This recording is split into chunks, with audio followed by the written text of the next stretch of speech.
Morning Motai, Erev Shabbat Shalom.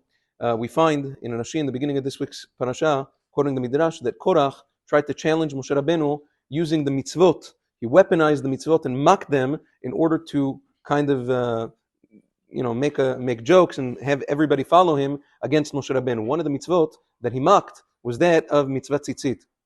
That's the connection between the end of last week's parasha, which is Parashat Tzizit, and the beginning of Parashat Korach. So because of that, it's important that in order to offset this kind of thing, a person has to love the mitzvot and cherish them and try to follow them to the T in order to show HaKadosh Baruch Hu how beloved they are. We spoke yesterday about an interesting halacha with regards to mitzvah tzitzit. With regards to the actual tying of the tzitzit, many people don't do it themselves, but for those who do, or for those who are asking others to tie it for them, there are different methods, even among the Sfaradim, in terms of tying the tzitzit. There are different windings. Even though Minat Torah, all you need is one knot on the corner of the beged, plus 3 windings, 3 krichot, and then you're yotze. However, there's different minhagim about how we do it today.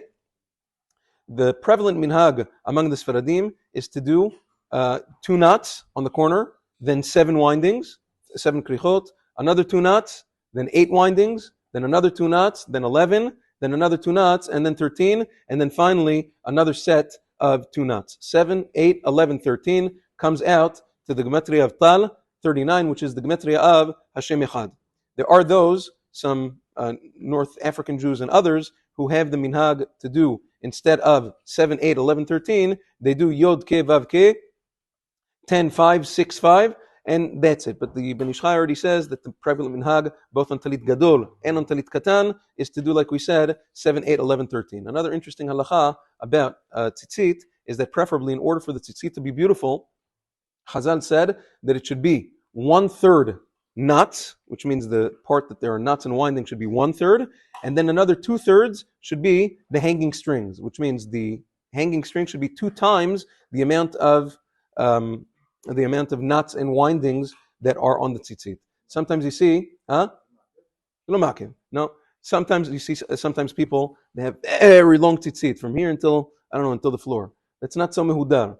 The biggest hidur is, obviously it's still kasher, it's not me'akev, but in order for it to be beautiful, a person should have, if you take the tzitzit, should be 1/3 this area of where there are knots, and then another 2/3, it's easy, you don't have to do it with a measuring tape necessarily. You can fold it over twice and see that this is twice the amount, and that's the biggest hidur that the Chachamim say that's the way to beautify the tzitzit. If the tzitzit are too long, the halacha is you can shorten them. Yeah, once if they're too short, that's a problem. But if they're too long, you are certainly allowed to shorten them, preferably not with metal scissors.